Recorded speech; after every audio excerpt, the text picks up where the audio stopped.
അനിയത്തിപ്രാവ് സിനിമയിലെ മിനിയുടെ കലിപ്പനായ കൊച്ചിച്ചായൻ. സംവിധായകൻ ഫാസിലിന്റെ ബന്ധു. സിദ്ദിഖ് ലാൽ സിനിമയിലെ ചെറിയ വേഷത്തിലൂടെ തുടക്കം. മലയാളത്തിൽ വലിയ വിജയം നേടിയ സിനിമകൾ നിരവധിയുണ്ടെങ്കിലും ട്രെൻഡ് സെറ്ററായ സിനിമകൾ കുറവാണ്. അത്തരത്തിലൊരു സിനിമയാണ് ഒരു തലമുറ നെഞ്ചിലേറ്റിയ അനിയത്തിപ്രാവ്. 1997 തിയേറ്ററുകളിലെത്തിയ സിനിമ വലിയ വിജയം നേടുകയും സിനിമയിലെ പാട്ടുകളും സംഭാഷണങ്ങളും വരെ വർഷങ്ങളോളം പ്രേക്ഷകരുടെ മനസ്സിൽ നിറഞ്ഞു നിൽക്കുകയും ചെയ്തിരുന്നു. ഇപ്പോഴും പലരുടെയും ഫേവറേറ്റ് സിനിമകളിൽ ഒന്നാണ് അനിയത്തിപ്രാവ്. കുഞ്ചാക്കോ ബോബൻ, ശാലിനി തുടങ്ങിയ താരങ്ങളുടെ തുടക്കം കൂടിയായിരുന്നു സിനിമ. കുഞ്ചാക്കോ ബോബൻ അവതരിപ്പിച്ച സുധിയെയും ശാലിനിയുടെ മിനിയെയും പ്രേക്ഷകർ ഏറ്റെടുത്തു. സുധിയുടെ കൂട്ടുകാരെയും മിനിയുടെ വീട്ടുകാരെയും പ്രേക്ഷകർ മറക്കാനിടയില്ല.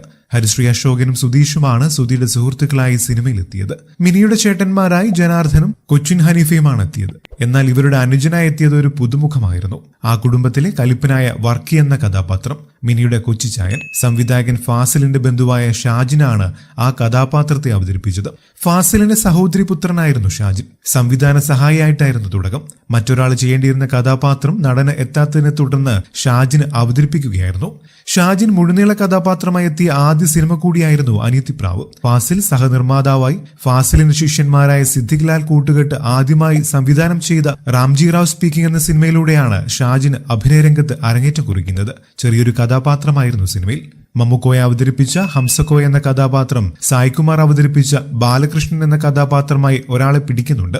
എന്നാൽ തിരിയുമ്പോഴാണ് ആളുമാറിയെന്നറിയുന്നത്. അയാൾ ഹംസിക്കോയെ അടിക്കുകയും ചെയ്യുന്നു. ആ കഥാപാത്രമായി എത്തിയത് ഷാജിനായിരുന്നു. ഫാസിൽ സംവിധാനം ചെയ്ത പല സിനിമകളിലും സഹസംവിധായകനായും നടനും പ്രവർത്തിച്ചിരുന്നു. എന്റെ സൂര്യപുത്രിക്ക്, മണിച്ചിത്രത്താഴ്, പപ്പയുടെ സ്വന്തം അപ്പൂസ് തുടങ്ങിയ സിനിമകളിലെല്ലാം സംവിധായകനെ സഹായിക്കുവാൻ ഷാജിനുമുണ്ടായിരുന്നു. എന്നാൽ അനിയത്തിപ്രാവിലെ കഥാപാത്രമാണ് ഷാജിന് പ്രേക്ഷക ശ്രദ്ധ നേടിക്കൊടുക്കുന്നത്. ഈ വർക്കിക്കിനി ഇങ്ങനെ ഒരു അനിയത്തിയുമില്ല എന്നൊക്കെ പറഞ്ഞ് മിനിയോട് കയർക്കുന്നതൊക്കെ പ്രേക്ഷകരുടെ ഓർമ്മയിൽ ഇപ്പോഴും ഉണ്ടാകും. സൂര്യ ടിവിയിൽ സംപ്രേഷണം ചെയ്ത കാണാക്കിനാവ് എന്ന സീരിയലിൽ മികച്ചൊരു കഥാപാത്രമായിരുന്നു ഷാജിൻ അവതരിപ്പിച്ചത്. നെഗറ്റീവ് ഷെയ്ഡുള്ള ശ്രീകാന്ത് എന്ന കഥാപാത്രത്തെ നടൻ ഗംഭീരമായി അവതരിപ്പിക്കുകയും ചെയ്തു. അനിയത്തിപ്രാവ് കാതുലിക മര്യാദ എന്ന പേരിൽ തമിഴിലും ഒരുക്കിയപ്പോഴും ഷാജിൻ ആ കഥാപാത്രത്തെ തമിഴിലും അവതരിപ്പിച്ചു. ക്രോണിക് ബാച്ചിലർ സിനിമയിലും ശ്രദ്ധിക്കപ്പെടുന്ന ഒരു കഥാപാത്രത്തെ നടൻ അവതരിപ്പിച്ചു. പിന്നീട് സിനിമയിൽ നിന്നും മാറുന്ന ഷാജിൻ ബിസിനസ്സിൽ ശ്രദ്ധ കേന്ദ്രീകരിക്കുകയായിരുന്നു. എറണാകുളം ബ്രോഡ്വേയിലുള്ള കിങ് ഷൂ മാർട്ട് നടത്തുന്നത് ഷാജിനാണ്. കൂടുതൽ വാർത്തകൾക്കും വിശേഷങ്ങൾക്കുമായി ഈ ചാനൽ സബ്സ്ക്രൈബ് ചെയ്യാനും മറക്കല്ലേ. നന്ദി.